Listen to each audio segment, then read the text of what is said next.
They're volunteering to dress like that. They're volunteering to get slammed on and jumped on and beaten up, whatever. There's something on YouTube about daggering, a video about daggering. Some brother jumped up on some speaker box and jumped down and knocked her out. I just dragged her out and carried on dancing. That's the environment that they're in.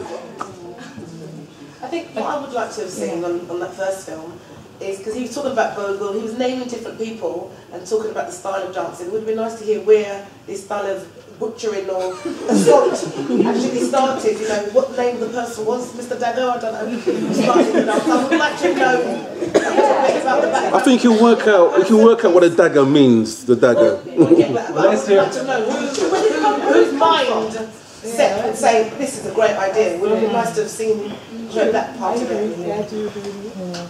I have a theory with the daggering. I think it's an influence from outside of the whole sex industry, the porn industry. I think it's crept in and it's influenced music.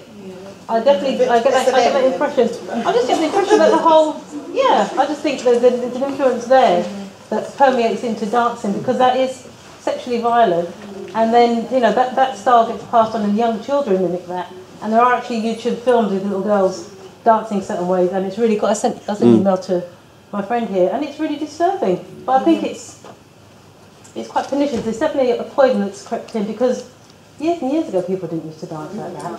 Well, we go out, and we'll enjoy this. I've seen the Raven scene in here as well.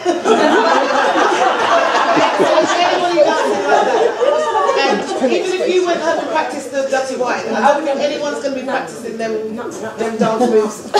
No, it gives me a headache.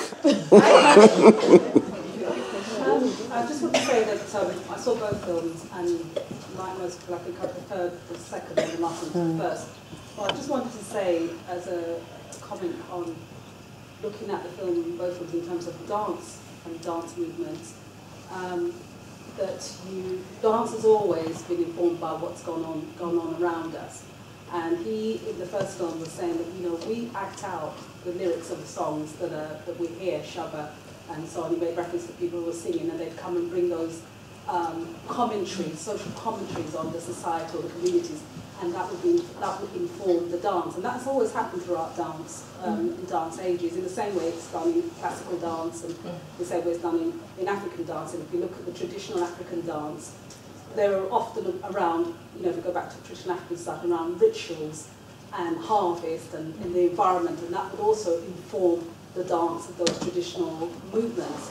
And I think what's happening in the first one is the same thing. Unfortunately, that those dance movements were sort of being informed by the society or the community that those boys and young men have come from, which are permeated by porn, prostitution, all sorts of things that we know are negative in our society, and they've chosen to focus on that. And it's a shame, because if you take away all of those violent acts we saw there, the creativity that's inside of those dance movements is no less important than the dance that you saw in the traditional African movements in Bahia, in Brazil. So I think when we're looking at those films, we have to look at, you know, the context, as I said before, what happened. We know about Bogle, you know, some of us know about dance. I mean, my children, when I looked at the Lovers Rock film, with my children, my teenage and my older children, they said, well, you were having sex then, weren't you, Mum, when you were dancing and you were rubbing against the wallpaper? Sex is another thing that informs and impacts our society so you know, for a long time. When we were dancing, I, in my 50s, were going to the dance parties, and we were dancing with our partners. We weren't necessarily thinking we wanted to go out and have sex with the person we were dancing with, but the movement as such was looking and looked like we were engaged in such things. So sex has always been an underlying feature.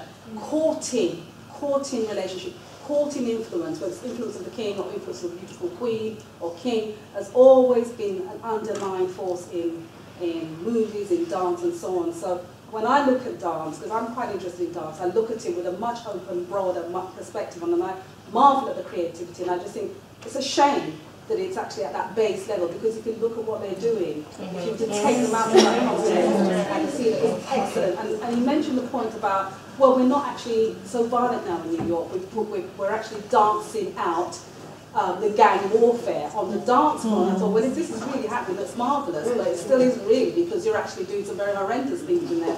But again, it's reflecting what they perceive as normal and what's happening. So I think when we're looking at that, we need to look at that with those kind of broad historical, social perspective on it. But to comment on the second film, I loved it because of my own perspective, and I love the fact that the African traditionals are still being valued and placed on a pedestal, and in the context of Bahia, with those African women, where they're at the baseline of the society. Look at where they're living. Look at where the 80% of the population of our people are living. And, you know, they're not seen, the black community in particular, not seen in a beautiful light. But this whole movement has elevated and will continue to elevate us. And I just wanted to just go there because I thought, yes, you know, it is okay to wear your hair in locks and plaits or whatever you want to do.